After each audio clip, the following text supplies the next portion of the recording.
Hello, you're listening to Poured Over, the Barnes & Noble podcast. My name is Chris Gillespie. My guest today is a New York Times bestselling author whose previous works include The City Game, Triumph, Scandal, and a Legendary Basketball Team, and 80 Days, Nellie Bly, and Elizabeth Bisland's history-making race around the world. He's back this February with a brand new book entitled Paris Undercover, a wartime story of courage, friendship, and betrayal. Please join me in welcoming Matthew Goodman to the program. Matthew, how are you doing today? I'm great, Chris. Thanks for having me. Thanks for being here. I appreciate it. I've been reading my advanced copy of Paris Undercover that you can see here. I'm really excited to get to talk to you about it today. Before we begin, would you mind telling the listeners at home a little bit, in your own words, what Paris Undercover is all about? Sure. Well, it's a true story. It's a nonfiction book. It's what I call narrative history in the sense that I write it sort of novelistically, hoping that it has all of the kind of dynamism and vibrancy and excitement of a novel, but it's all true. Every bit of it is true. I haven't made any of it up. And it tells the true story of two women, Etta Schreiber and Kate Boniface. Etta was an American, and Kate was an Englishwoman who were living together in Paris in 1940. They were women, what in those days they called women of a certain age. Kate was 58. Etta was 62, living very conventional lives quietly in Paris. And then, of course, what happened was that the Germans occupied Paris in the summer of 1940. And amazingly enough, these two older women, a far cry from the kind of glamorous spies that we're used to reading about, created on their own an escape line that managed to transport dozens of Allied servicemen out of occupied Paris into to safety. So I'll finish by saying my book tells their story. And Etta came back during the war and wrote a best-selling memoir about her experiences called Paris Underground. And as I've discovered, the story is actually a far more complicated and interesting one than the one that was ghostwritten for her in the memoir. I was going to say, it is the story of Etta and Kate it's only really the beginning of the story, even though that itself could sustain its own book and narrative. In Paris Undercover, it really is only the beginning of the story, which is really fascinating. So, although I assume that most people listening are familiar with how World War II plays out, we will try to keep things relatively spoiler-free in terms of discussing what happens to Etta and Katie ultimately, as documented in your new book, because we do want people to come check it out. Head over to Barnes & Noble and grab a copy. Since it is about Etta and Katie, and then also Paris Underground, to my understanding, has that been forgotten mostly by the public since it was a huge hit in the 1940s, but it's not something that has stayed around in the public lexicon. Is that correct to understand that way? I think that's fair to say. I think that the name Etta Schreiber is not one that's in the sort of public conversation, to be sure. At the time, as you mentioned, Paris Underground was a huge hit. It was published in 1943. Just to backtrack slightly, Etta and Kate their escape line was discovered by the Gestapo, and they were arrested. And Kate was sent off to some place that no one knew where. No one even knew if she was alive or dead at the time. And Etta spent 18 months. She was in very ill health, but she spent 18 months in Nazi prisons. And in 1942, was returned to the United States, to New York, which is where she was from, as part of a prisoner swap that was negotiated through various embassies, the Swedish and the Swiss. And she came back to New York, and she was approached by some ghostwriters who had heard about her experiences during the war. And they said, let's write a book about your experiences. And that book was called Paris Underground. And it was just a phenomenal bestseller. I mean, it was on the New York Times bestseller list as nonfiction for 18 weeks. It was a Book of the Month Club selection. In those days, that was kind of the winning lottery ticket, if you were a writer. And then it was made into a Hollywood movie. So, it sort of checked all the boxes for big hits as far as books went at that time. For about 75 years, it sort of, that was the position that it was in. And I heard about Edda Scheiber in an article that I read, and I thought, wow, this is amazing. To have these two older women who perform so heroically and accomplish so many just incredibly dramatic and hair-raising sort of adventures. One of the things they did was to hide escaped servicemen in the trunk of their car and drive them through Nazi checkpoints, with the men hidden in their car. Really amazing. And then to have her write this memoir about this, I thought, wow, this is an incredible story. And this is a story that, deserves to be better known. And so I began to research it.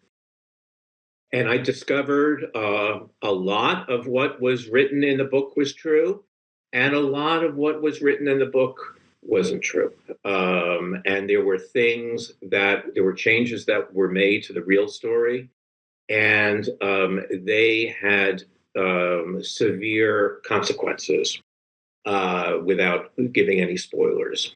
And all I'll say is that a story that I thought initially was really just a story of unlikely heroines, of women who found resources inside themselves to challenge unjust authority, to respond to authoritarianism, which they did, and which is an important story, a dramatic story in its own right.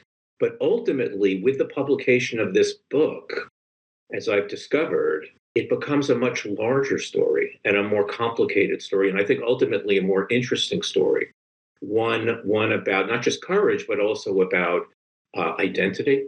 Edda Scheiber was Jewish, which was never mentioned in the book at all. She was an American Jewish heroine who has never been identified as such, in the past 75 years. So questions of identity, questions of friendship, questions of betrayal as well. Questions of ends and means and unforeseen consequences. These all kind of arise as a result of what happened, which is a story that's never been told before, and one that I think is, really important, and in some ways, I think especially important for our own time. Absolutely. I am really interested to hear what your research process was like for this book and what kind of resources you were using, but also to speak to something that you had just said, I'm also very curious to hear about what that process was like when you were realizing that perhaps the narrative that's presented in Paris Underground, or maybe also the film adaptation, is not as closely tied to the actual facts as you first thought. Was that a gradual realization, or was there one aha moment where you're like, oh, this whole thing is not? That's a great question. I mean, sort of implicit in that question is, did I ever think I was going to have to give back the advance for my book? And the answer is yes. I did. Because, what I wrote in my proposal was not, as it turned out to be, initially. So there were some panicked moments. This was in some ways the most challenging book that I've written for a number of reasons. One of which was that a lot of the research that I did for it had to be conducted during the pandemic. So I wasn't able to get on a plane and go to London or go to Paris to conduct research over there. So I had to use researchers, which I had never used, in my previous books. I had researchers in Paris. Well, I had several in France and several in Italy and several in England, and one in Germany, sort of ferrying through the various archives and their local places trying to find this information. And I was kept out of the New York Public Library, not me. I mean, everybody was kept out of the New York Public Library for a year. So I knew that there was this material that I needed to find that was in the New York Public Library, but I couldn't get in, to get it. So I had to make do with whatever I could find, on the internet and so forth, and through books of my own. And then, there was that wonderful moment when the New York Public Library opened, but only for researchers, and I had to sort of interview and get accepted. And so there was a blessed period of time of months when only a few people were allowed into the New York Public Library. Mm-hmm. And I was in that sort of there were moments when I was in that great reading room by myself. I was the only person in there. I told people that I felt like Lord Grantham from Downton Abbey, in his library, in this sort of grand space. So that was a challenge in itself. But then, as you say, odd things began to happen, that I was able to identify certain things about the memoir, about Etta's memoir. All of the characters, I should mention that all of the characters in the memoir, except for Etta herself, are given pseudonyms because the book came out during the war. And so they didn't want to compromise the identities of any of these people who were still over in Europe as the war was being fought and so forth. And Kate herself was in a Nazi prison, but no one knew where. She was imprisoned at the time that the book came out. So I was able to identify, well, first the names of Etta's co-defendants and then the names of the various service members who they had sheltered in their apartment in Paris and had transported to safety. But then there were other events that happened, including the precipitating event of the book, which is the really dramatic event of the book, the one that got excerpted in Reader's Digest and in, the Daily Mail in London, and is mentioned in all of the reviews where they rescue this RAF flyer and where they sort of run into him accidentally, and that begins their adventures. I just couldn't find anything out about this guy. And I thought, how am I going to write a nonfiction book when the key person, I can't find out his identity? Right. And that was very troubling. I just didn't know how I was going to resolve that question. And little by little, I began to doubt whether or not I was ever going to find out the identity of this person. And then what happened was that I received a trove of letters that Etta had written. They were given to me by her great-grandniece who had them. Mm-hmm. And they were letters that Etta had written in the months immediately preceding and then immediately following the German occupation of Paris. And at that moment, all of my doubts crystallized, and it became clear to me, reading these letters, that there had been no pilot, there had been no RAF pilot, and that the series of events that is described leading up to their meeting this guy in the book had not in fact happened, could never have happened in real life, and that he was simply a made-up character. And then it was like, okay, if he was a made-up character, that means that this next scene must also have been made up. And then the scene after that. And then I began to think, oh my goodness, how much of this is made up? How much of this is pure fabrication? This book that for 18 weeks was a New York Times nonfiction bestseller. How much of it is fiction or fictionalized? And then I thought, now I really don't know what to do. Now I really don't know how to handle this situation. I was talking to a friend of mine, and I was describing this quandary that I was in. And she mentioned that she had studied with the great novelist E.L. Doctorow. She took a writing class with him at NYU. I revere E.L. Doctorow. He's one of my favorite writers. And he told his students, he said, if you ever find that you have a hole in your narrative that you just can't figure out, don't try to run away from that hole.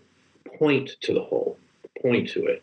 And I was fascinated by this idea because it's sort of counterintuitive. Why would a writer want to point to a hole in a narrative, to alert readers to a hole in the narrative? But something about that seemed right.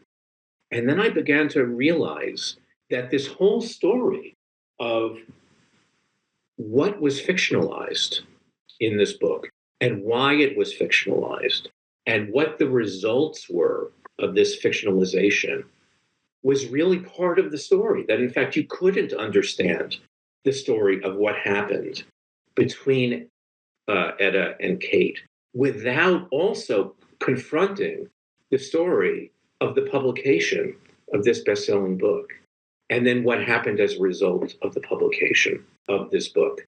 And that ultimately that became a big part of the story. And to me, it ultimately became a more complicated and more interesting book as a result of that.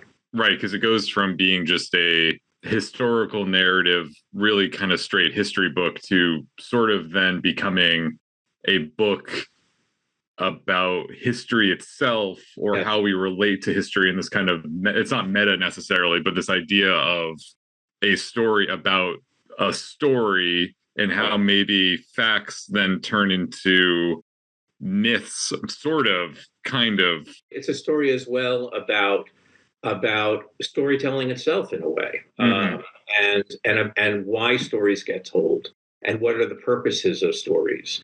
And maybe some stories have good reasons, but bad effects. And, sometimes you don't necessarily know what the effects are going to be of the stories that you tell. And so, when I began to think of it in that way, the structure of the book began to kind of fall into place, where, as you say, there's that kind of straight, novelistic, historical account of what in fact really did happen with Etta and Kate, which really was exciting and courageous and heroic in its own right.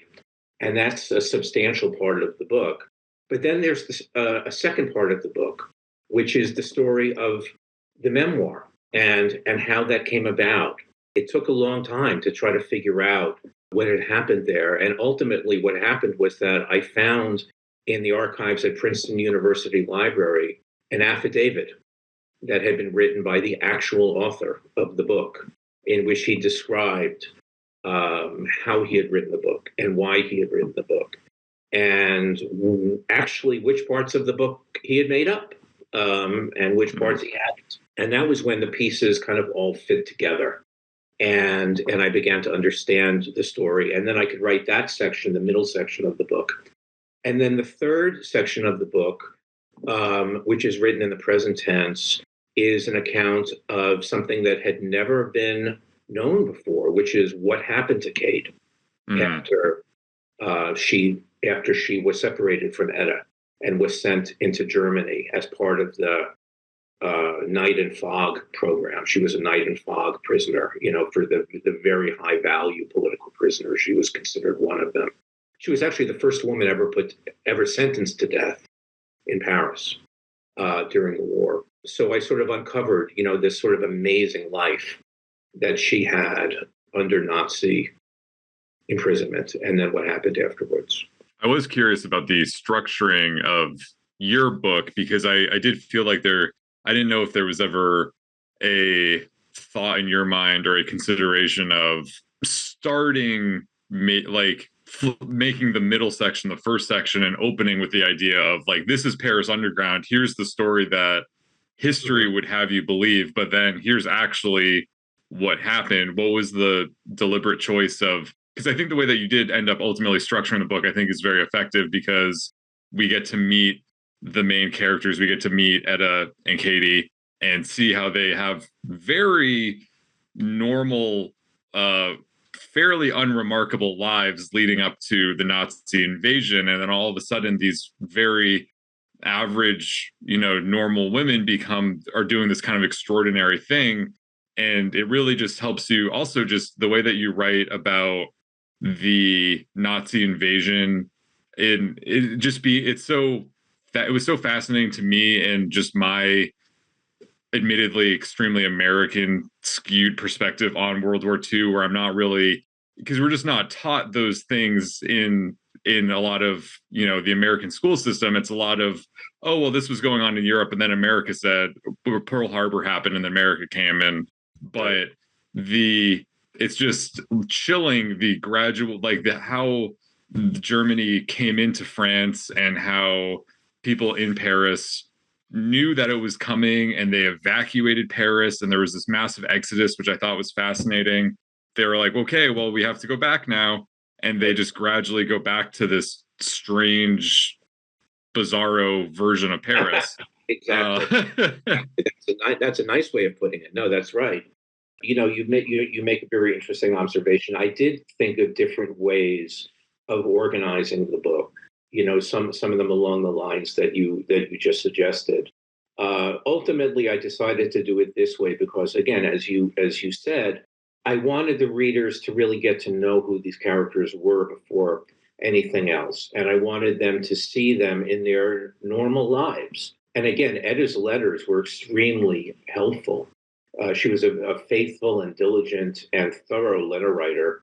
And those letters give a very strong sense of what their day-to-day life was. Just living in Paris and going down to Nice on vacation, in the wintertime, and, shopping at the local markets. And they had 3 Cocker Spaniels, and, walking the dogs in the Parc Monceau, and going to the cinema and so forth. So I wanted the readers to really get to know them, as individuals, so that they can understand the change that happened, both in the city of Paris and also in these 2 women as a result of that. And as I said early on, I always in my writing try to make it as vivid and as engrossing as I possibly can. The best comments that I get from readers are the ones, where the reader says, I really felt what it was like to be living, for say, in New York in 1835, or I really felt what it was like to be traveling with Nellie Bly on a steamship, across the Atlantic going to meet Jules Verne, or, living in New York in the 40s, or what have you. So for this book, I was really trying to, as fully as I could, to give a sense of what was it like to be living in Paris in the months leading up to the German occupation and then immediately following the German occupation, where you have that sense of a shadow lengthening, of the darkness coming closer and closer.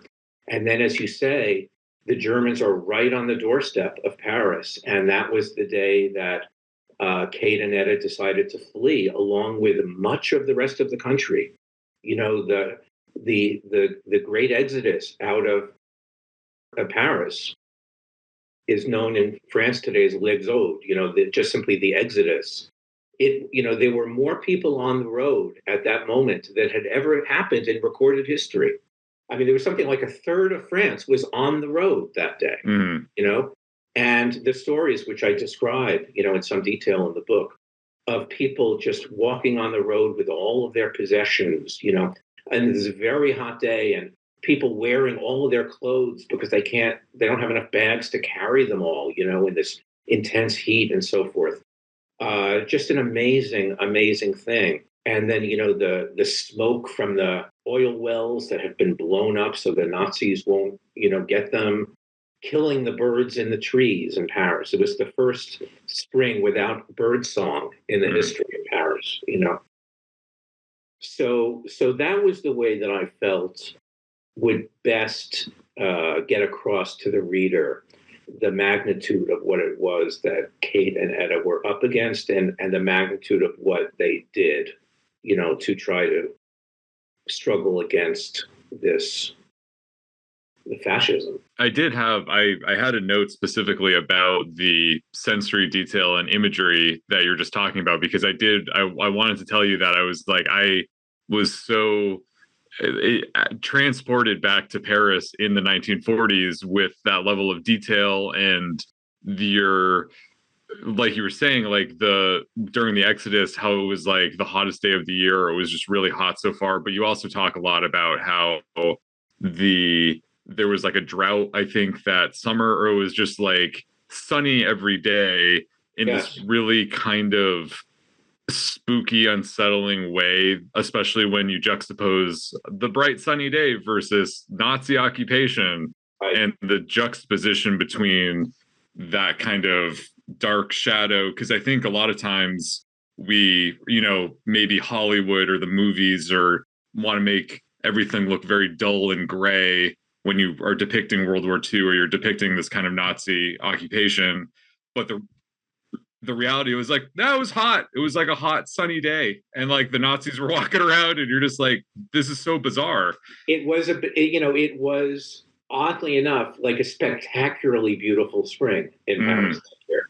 Like everyone noticed, like it is gorgeous out, and the sun is out, the temperatures are perfect, the women are out in their new floral dresses, which were the fashion of the season, and I think I say something like, Paris was radiant like someone suffering from a high fever. Right. That there was something that was it was beautiful, but at the same time, there was something deeply troubling and deeply unwell about the situation that was going on there.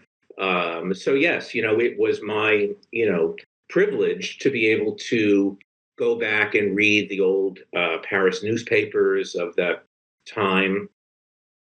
I have a reasonable enough grasp of French to be able to read that stuff. And so, you're able to get a sense of what was daily life like in Paris in those months. And there were people who were trying to pretend that nothing is wrong and just go on living their life.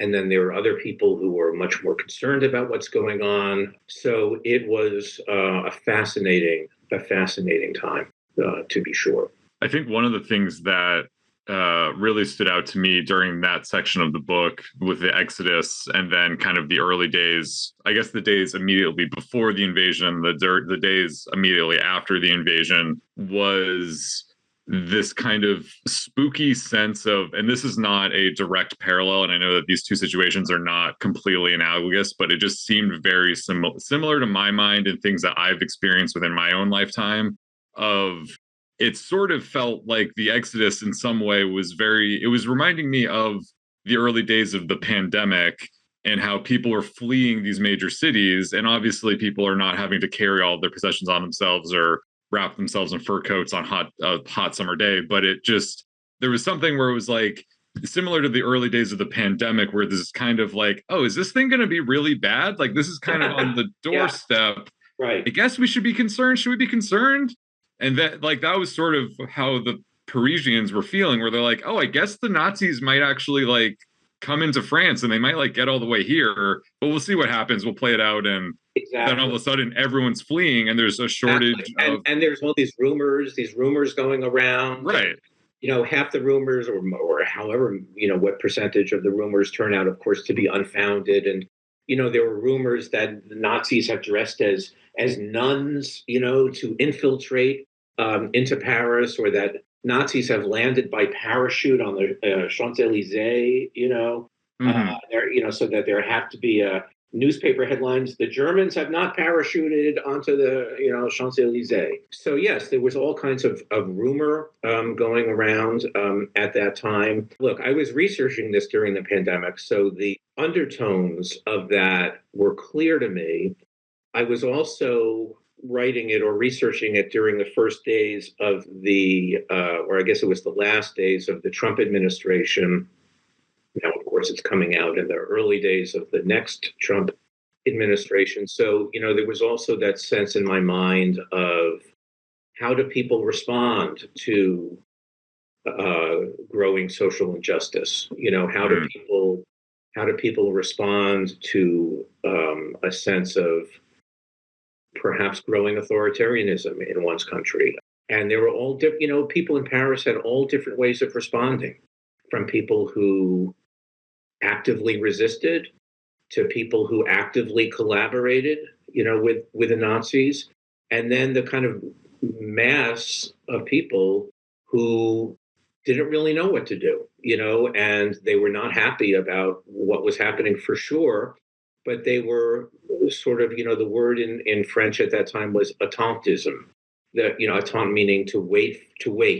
They were going to kind of wait it out and see what happened and try to figure out what to do. the part of the amazing thing about Etta and Kate was that they began to act so quickly. Right. The Germans invaded in June of 1940, and the escape line was up and going by August. This was before the great escape lines of World War II were really functioning yet.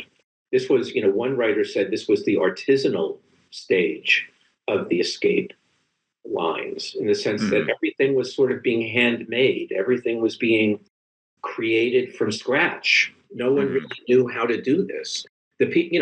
Etta was a housewife. Etta had been a housewife her whole life. She hadn't worked a job since she was a teacher before she got married when she was like 22 years old.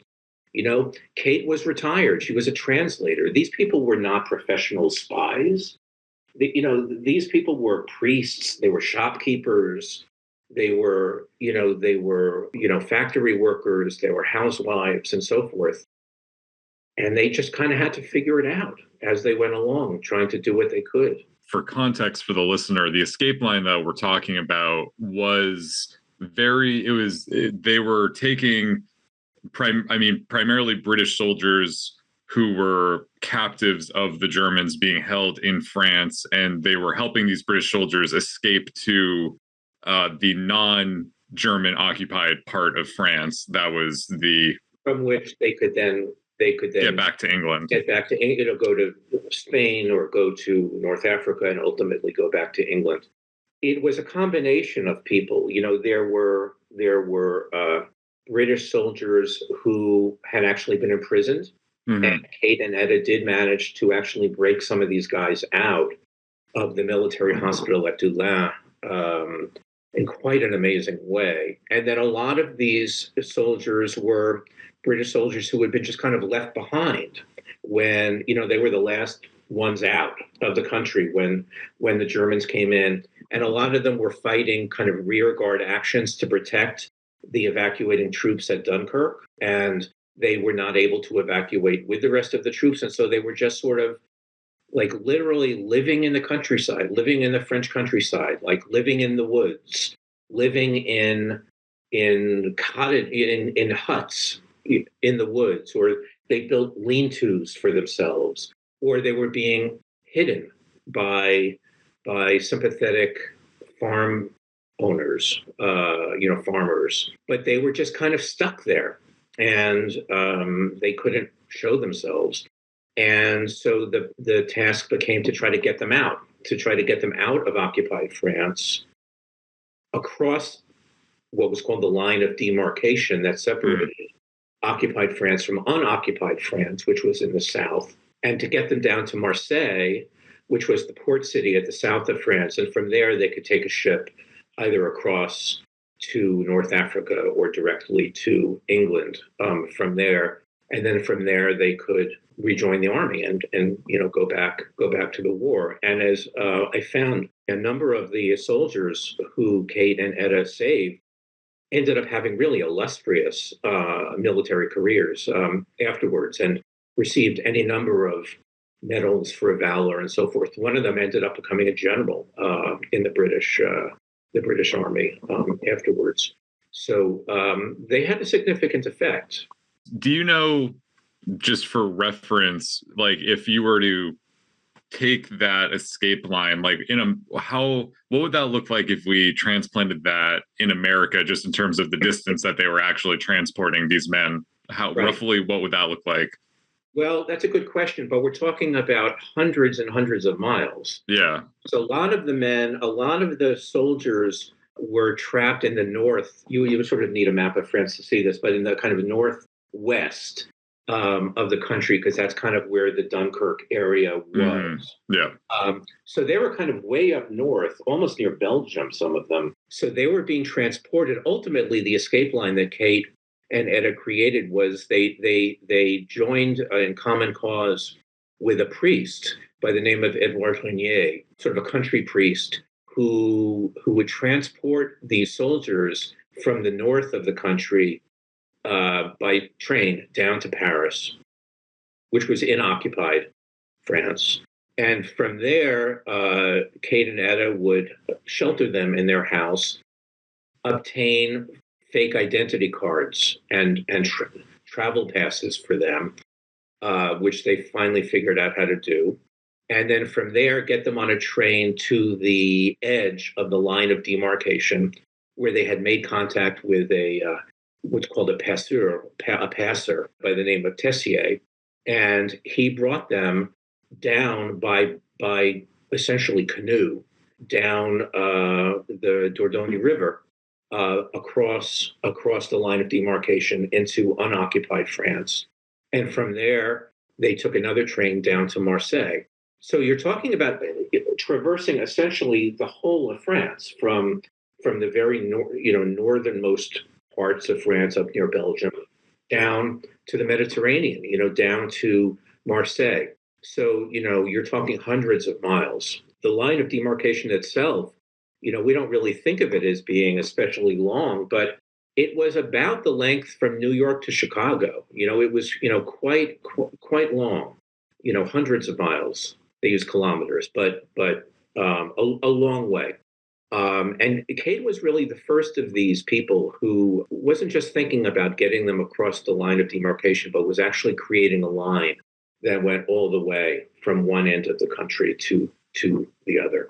Yeah, and it's remarkable because, like you said, like they basically were able to put it together almost immediately, like not immediately, but so fast and so quickly. And also, oh man, the stakes involved in this, like there is no room to slip up at all. And you're trying to get these guys exactly hundreds and hundreds of miles, and that you like every step of the way has to be super thoughtful and calculated. And there's so many close calls in the book, in your book, the ones that actually like that are fact-based. I'm sure there's more in the more fictionalized, sensational version from the 1940s, but the truth is just there's hair-raising moments where you're like, oh my God, this whole thing is going to get blown to pieces just because of one freak, weird little coincidence. Exactly. Well, there was that one occasion where they had a soldier in the trunk of their car. They had just broken out of the military hospital at Doullin, and he's literally the trunk of their. They had a car that was very useful because the trunk was actually beneath the rear seats. Mm-hmm. It wasn't in the back; it was sort of hidden.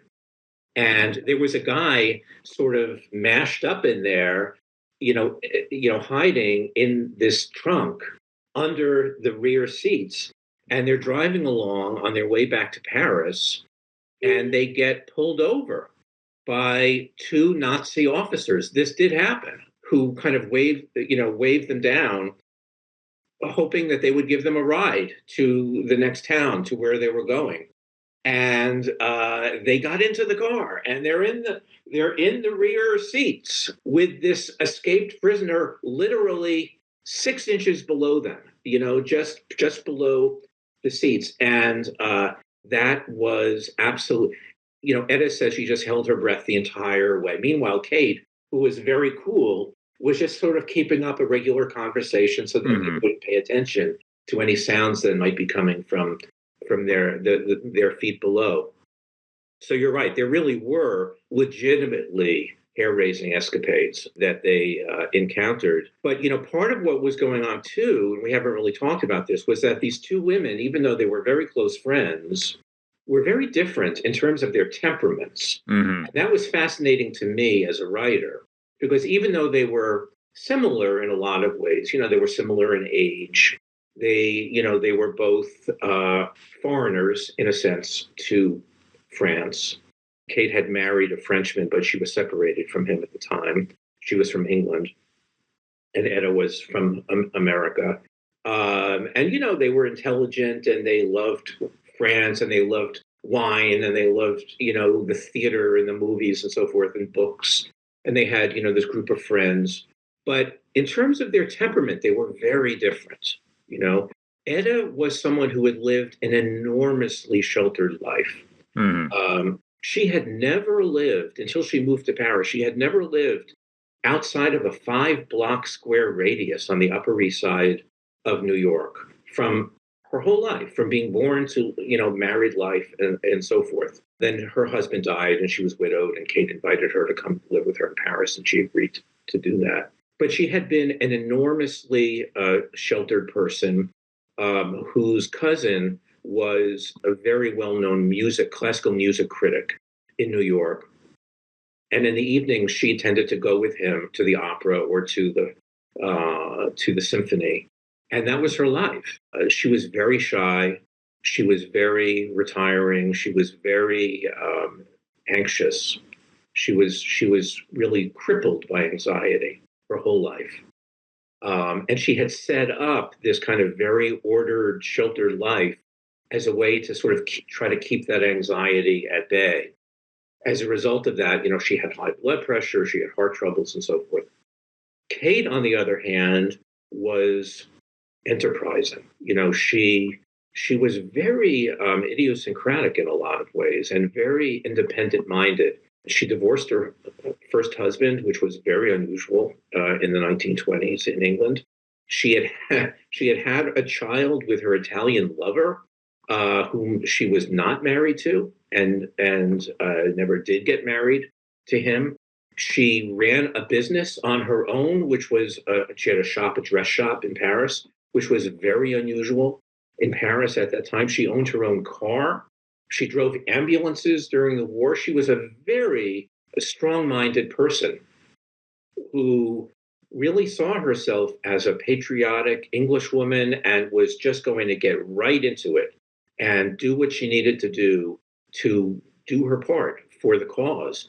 And a lot of what happens is Kate saying, I think we should do this, or I'm going to go do this. And Etta saying, Kate, are you sure? Kitty, she called her, that was her nickname. Kitty, are you sure we should be doing this? Maybe we need to kind of hold up a second, And then Kate would sort of convince Etta to go along, and the two of them would perform these acts together. But they were, in terms of their temperaments, really very, very different. Yes, there's definitely they're an unlikely duo. Yes. One might even say an odd couple that you couldn't even, you would construct in a fictional setting of like, well, these two characters couldn't be more dissimilar. There's the interesting texture of the story of, with everything that goes on between them, is that Etta, despite being she is helping Kate. Kate is kind of the driving force before the escape line, I would say. Yes. Etta is supporting her and helping her do that.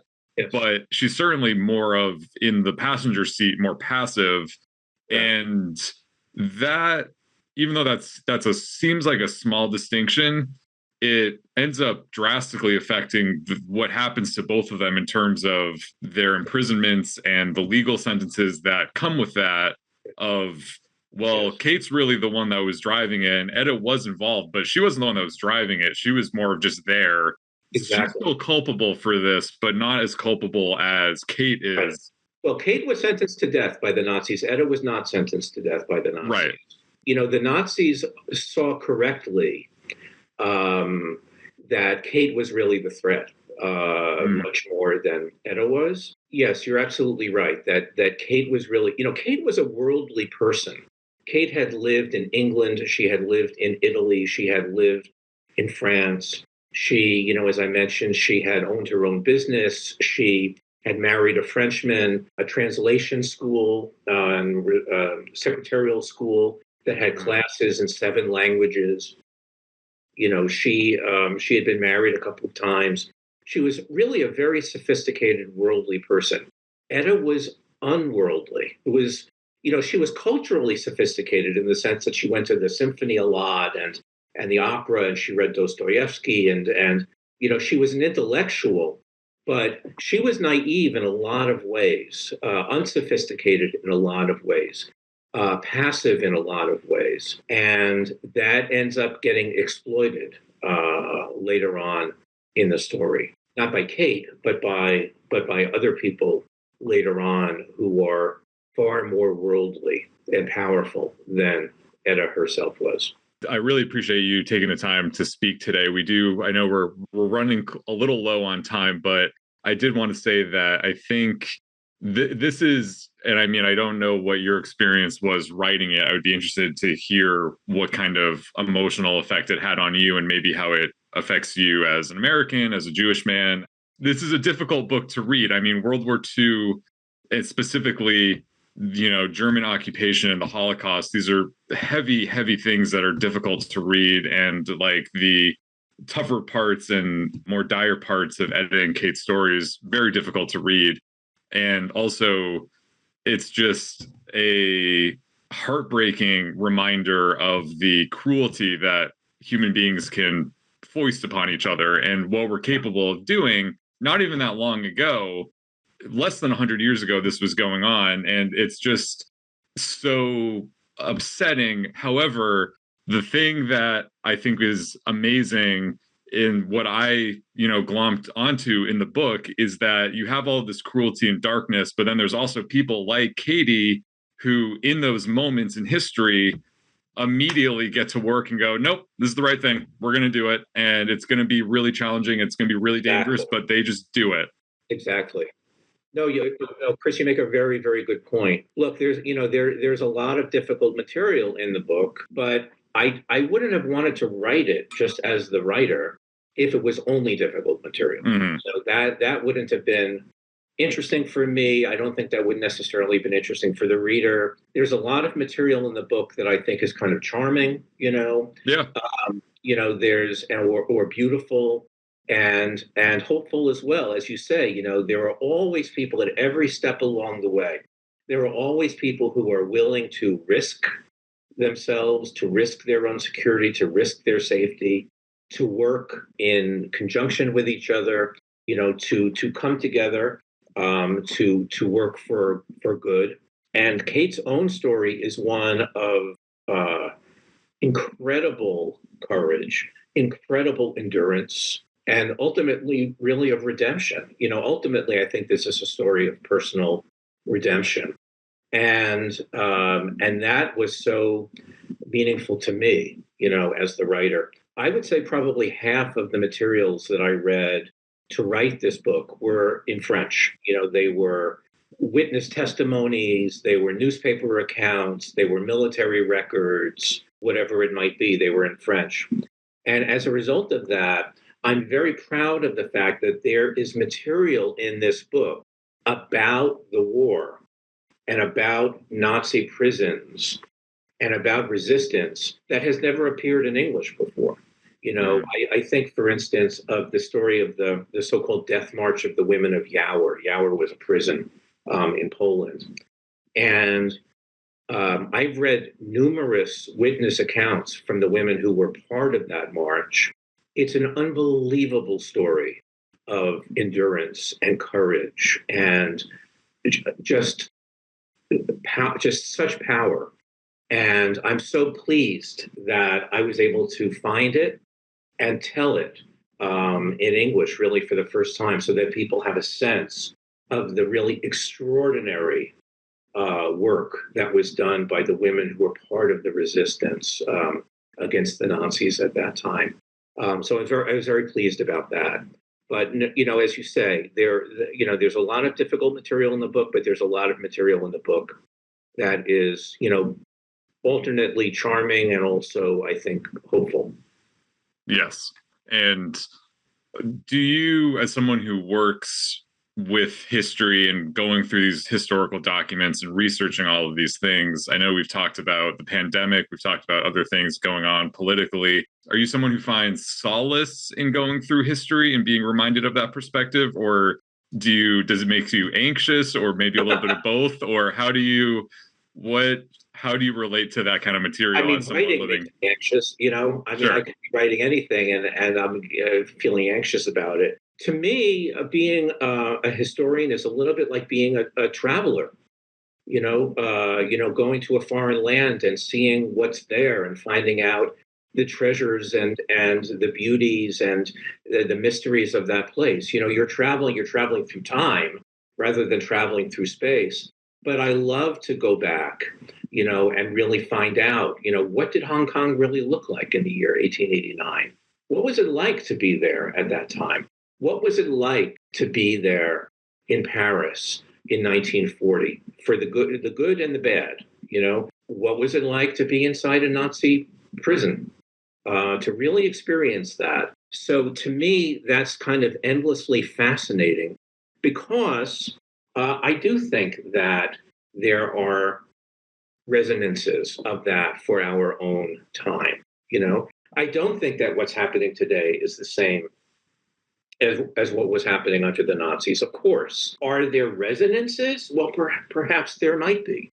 The old line that history doesn't repeat itself, but it rhymes. There were ways in which what we see happening today in our own lives, in our own communities, does reflect back, I think, on the times that brought us to this place. We are all the products of everything that has come before us, both personally in terms of our families and our parents and our ancestors, but also in terms of our society. What was happening generations previous to this that brought us to this particular place. So I do find it really endlessly fascinating, and I also find it comforting as well. I agree. I tend to, as a reader of history and a student of history, I tend to find more comfort and solace in being reminded of these things as a way of just being mindful and stepping out of all of the forces that really want to make us think that us individually, but also our present time is so unique, and it is unique in many ways, but it also is not unique in many ways, which is, so maybe it rhymes a little bit, but it doesn't necessarily mean all of the words are exactly the same. Right. So Matthew, I really appreciate your time today. It's been a pleasure speaking with you. My pleasure. I'm very glad and grateful that you are shedding a light on Etta and Kate's stories, because they're heroes of World War II, and they may not have been storming the beaches of Normandy or fighting or flying fighter planes, but they were helping keep the light of hope alive in such a dark chapter in modern history. So the new book is Paris Undercover, a wartime story of courage, friendship, and betrayal. I encourage everybody listening right now to head to their local Barnes & Noble store or to bn.com and pick up a copy of this book. I think it's going to be a huge book for, I think, the spring. Anyone who loves reading about history or nonfiction that reads like fiction sometimes, but also commenting on the dynamics between fictionalization and history. It's a real fascinating read, so I hope everyone enjoys it. Thank you so much, and it's been really fun to talk to you. I really appreciate it. All right. We'll see you next time. Okay, take care. Thanks. Thank you for listening. Poured Over is a Barnes & Noble production. To help other readers find us, please rate and review the show wherever you listen to podcasts.